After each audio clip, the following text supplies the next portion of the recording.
Hola a todos, acá estamos en Lectódromo, en el Parque La Encarnación. Vamos a hablar un poquito acá con Esteban sobre budismo para el canal Lectódromo y para el viejo peliculero. ¿Cómo anda, Esteban? ¿Qué tal? ¿Cómo anda, Nicolás? ¿Todo bien? Todo bien. Mucho ruido de auto, ¿no? Sí, pero No pasa igual nada. podemos concentrarnos. Contanos un poquito qué es el budismo. Y ¿Cuál es tu bueno, idea sobre el budismo? para contarles qué es el budismo, yo traje una revista para poder leerles un fragmento y a partir de este fragmento esbozar un poco la idea central sobre la pregunta. Este fragmento es en base a una entrevista que le hicieron a Eisaku Ikeda, que él explica un poco la filosofía del budismo. El budismo comenzó allá en la India, Nepal, la zona actual de Nepal, eso era también considerado la India, a partir de Siddhartha Gautama. Acá Daisaku Ikeda, el filósofo japonés, explica un poquito la idea central del budismo, el budismo que practicamos, el budismo de Nammyo Renge Kyo, el budismo de Shakyamuni, también el budismo principalmente de Nichiren Daishonin. Pero para no ampliarlo todo, les quiero leer este fragmento, cosa de que alguna idea se lleven de todo esto y no solamente la que le explique así directamente como qué es el budismo, ¿no? Le voy a decir, obviamente, el budismo es el movimiento que surgió a partir de Buda, pero ¿quién fue Buda? Es la pregunta. O también el cuestionamiento principal es para qué también nos serviría el budismo, o sea, cuál es la utilidad que le puede encontrar una persona en esta época. Para ello, entonces, la lectura de este fragmento va a contar un poquito eso. Dice así: hoy deseo hablar sobre las lecciones vivientes del Buda Gautama, a quien considero un Sargamata, que viene a ser el Himalaya del humanismo. Quisiera aprovechar la oportunidad para considerar junto a ustedes el legado espiritual del gran maestro del humanismo, centrado en dos ejes esenciales de su filosofía y su personalidad: la penetrante luz de su sabiduría y la vasta magnitud de su amor compasivo. Su vida fue una lucha incesante y sin reservas para permitir a la humanidad disfrutar de una vida segura y pacífica. El primer aspecto de la sabiduría de Gautama que hoy quisiera analizar se encuentra en uno de sus alegatos más imperiosos: hagamos surgir el pleno brillo de la torre de los tesoros que hay en nuestro ser interior. Casi todas las actividades de la sociedad han estado sustentadas por un firme culto al progreso, cuya medida del avance siempre ha sido la expansión cuantitativa. Sin embargo, esto entrañó un peligro impensado. A medida que la humanidad marchó tras el progreso, embriagada de sueños y de promesas, acabó sacrificando la realidad sobre el altar de los proyectos sociales, inmolando el presente sobre el ara del futuro, entregando el ambiente en nombre del desarrollo, atentando contra el ser humano en beneficio de las teorías vacías. En respuesta a nuestro dilema actual, la sabiduría del Buda Gautama nos urge a posar la mirada, una vez más, sobre la dimensión más profunda y elemental de la vida humana. ¿Y qué dice más o menos ahí? ¿Qué es lo Y que explica? acá te explican en diferentes aspectos, en principio, que justificamos la práctica budista actual, que es la práctica de Nammyo Renge Kyo, que explica que toda vida conlleva un enorme tesoro dentro suyo, un potencial inherente infinito, digámosle. Como que la finalidad del budismo es tomar contacto con ese potencial inherente y hacerlo surgir, obviamente mediante acciones concretas, pero basando nuestra mente en este principio, digámosle. Entonces lo explica en varios aspectos. Da un primer aspecto, a ver si lo encuentro por acá. El primer aspecto, bueno, se lo nombré, es el de la Torre de los Tesoros. Da un segundo aspecto, que el Buda escucha atentamente la voz de las personas comunes. Era una persona, el Buda, que se encontraba siempre dispuesta a escuchar a los demás. algo que hoy día vemos que carece, ¿no? No hay mucha... Generalmente en las casas no hay diálogo, ¿no? A veces también vemos que la gente se reúne y en vez de dialogar están prestando atención al celular. Sí. O el discurso político siempre. Los políticos están diciéndonos continuamente lo que nosotros debemos pensar. O también las figuras religiosas hacen lo mismo. Y etcétera. Tenemos montones las pantallas. Continuamente cosas que nosotros tenemos que escuchar, pero que a nosotros no nos escuchan. Y así también la figura del maestro tradicional, ¿no? Que es un tipo que sabe, o una tipa que sabe todo, por así decirlo, y todo lo tiene que escuchar. Pero vos, ¿cómo lo ves a eso? Vos estás ejerciendo un poco la docencia. ¿Cómo te identificás con esto? No, a mí me parece lo que decías hace un rato sobre que al maestro solo se lo escucha, o al profesor, al docente en sí. Yo pienso que el docente tiene que escuchar a sus estudiantes también. Y digo estudiante para no decir alumno, ¿no? ¿Por qué? Sí, porque es un ser sin luz el alumno, ¿no? Como que el docente es el que trae el saber, la luz, ¿no? E ilumina las cabezas de sus estudiantes. Cuando en realidad los estudiantes tienen luz propia, ¿no? O por lo menos desde mi pensar, de la cual los docentes también aprendemos. Pero podríamos seguir con la lectura. Pues el segundo punto que narra es que el Buda era una persona, Buda Gautama, quien prestaba oídos a la expresión sincera de las personas, simples y anónimas, a cualquier persona. A cada momento pedía que las personas que lo acompañasen dejasen salir todo lo que inquietaba sus pensamientos.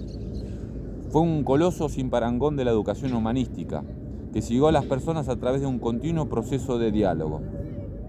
El tercer aspecto de la sabiduría del Buda Gautama se relaciona con la cuestión de la creación de valor, pues es la sabiduría lo que nos permite hacer pleno uso del conocimiento. Cuando era príncipe y todo su adiestramiento se orientaba a prepararlo para gobernar, Gautama debió estudiar los más variados temas: astronomía, medicina, derecho, economía, literatura y artes. Es como que el conocimiento, no sé, lo veo así, ¿no? Esa parte, como el conocimiento o la información la puede lograr cualquiera, pero la sabiduría es otra cosa. Es como un nivel más elevado. No, también la puede lograr cualquier persona. Digo, pero es más elevado. Sí, más elevado, pero, y esto también de elevado, también se refiere a lo interior, digamos. Es más, hay como un sinónimo entre elevado e interior, ¿no? También cuando decimos más elevado, también decimos más interior, más profundo, sí, ¿no?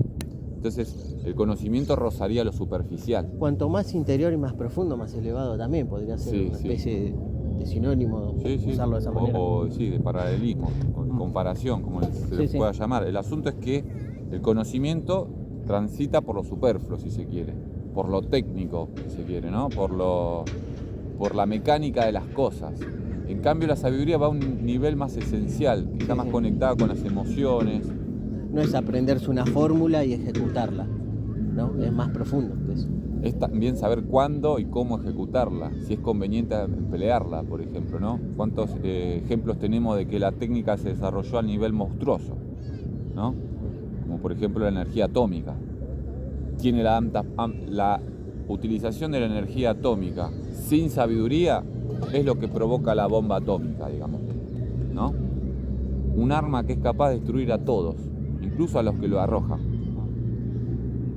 Y en cambio, la sabiduría sería cuando esa energía nuclear se aplica a la medicina, por ejemplo, ¿no? Capaz de salvar vidas, hacer diagnósticos más precisos, etc. O, por ejemplo, alimentar usinas eléctricas, qué sé yo. Y hablando un poco de esto de la medicina, ¿no? Y saliéndome un poquito, me parece, sí. El tema de los... ¿cómo eran las medicinas? Alópata, homeópata, eso. No, en el budismo. Sí. La historia esta de la medicina, ¿te acordás? Que le daba el medicamento. La parábola del padre médico y los hijos enfermos. Sí. Sí. Sí, Que la cuentes un poco. En resumido, es la parábola central del capítulo 16 de Sutra del Loto. Es la que explica el porqué de la práctica de Nam-myoho Renge-kyo o el método que se emplea hoy día. Pero se refiere, digamos, en una era donde están llenos de métodos que buscan, controlar la mente, autocontrolarla o controlar hacia otras personas, en una época donde hay un montón de creencias que llevan a las personas hasta la locura, como podemos ver el extremo que lleva los cultos llevados al extremo, como extremos cristianos, extremos judíos, ¿no? Digámosle, que justifican su accionar en base a una creencia, ¿no? Estas creencias intoxican la mente. No solamente podemos dar el ejemplo ese, sino otros más. Nuestra propia mente se intoxica por sus propios venenos, por así decirlo, pero también es a raíz de malos maestros. Esta parábola explicaría un poco eso. Es un médico que tiene muchos hijos y se va a atender uno de sus pacientes. Y en su ausencia los hijos empiezan a hurgar con el laboratorio del padre, empiezan a hurgarlo y empiezan a tomar los medicamentos que hay ahí sin ningún control, sin saber para cuándo y para qué enfermedad son, descontextuándolos, digámosle. Entonces se enferman. Cuando regresa el padre y los ve en esa situación, prepara un remedio moliendo las mejores hierbas de la medicina herbolaria, digámosle, y prepara un remedio con buen olor, buen sabor y buen color, y se los da a los hijos a tomar. Los hijos, que todavía no llegaron a contaminarse su mente, digamos, no se enfermaron, no cayeron en la locura, lo toman de inmediato. En cambio, aquellos que su mente ya entró en el estado de demencia, se niegan a tomarlo, pero le siguen pidiendo al padre que los cure. Entonces el padre dice, voy a tener que utilizar un medio útil, un medio hábil. Y se va. Y cuando se va, envía un mensajero. Y ese mensajero le dice, su padre ha muerto. Entonces los hijos se ponen muy tristes y aquellos que todavía no habían tomado el remedio se acuerdan de ese remedio, y que era la última voluntad del padre, y lo toman. A partir de ese momento se curan. Y regresa al padre y les dice, bueno, ahora me voy a tener que ir de verdad, pero ya les dejé el remedio, no olviden de tomárselo. Ese remedio vendría a ser Nam-myoho Renge-kyo, y ese padre vendría a ser el Buda, y los hijos todos, nosotros que llegaremos a ser Budas, digámosle. Ya somos Budas en sí. Lo que hemos perdido la conciencia de que lo somos, la unicidad entre la mente y el cuerpo, el sujeto y el medio ambiente. Un Buda simplemente es un mortal común que comprende esta verdad, la verdad de que somos uno con el cosmos. Entonces la parábola del padre médico y los hijos enfermos vendría a ser una explicación de la enseñanza que se quedó plasmada en el budismo para esta época. Eso vendría a explicar. ¿Está bien? Sí.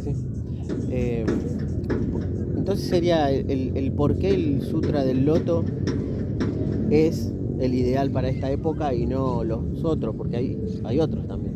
Sí, hay 84.000 enseñanzas en el budismo. Cada enseñanza corresponde a un periodo. Todas las enseñanzas, cualquier enseñanza, cualquier creencia, fue concebida en una época para una determinada sociedad, para un determinado requerimiento, ¿no? Descontextuado esa enseñanza fuera de esa sociedad y de ese tiempo, esa enseñanza pierde el valor.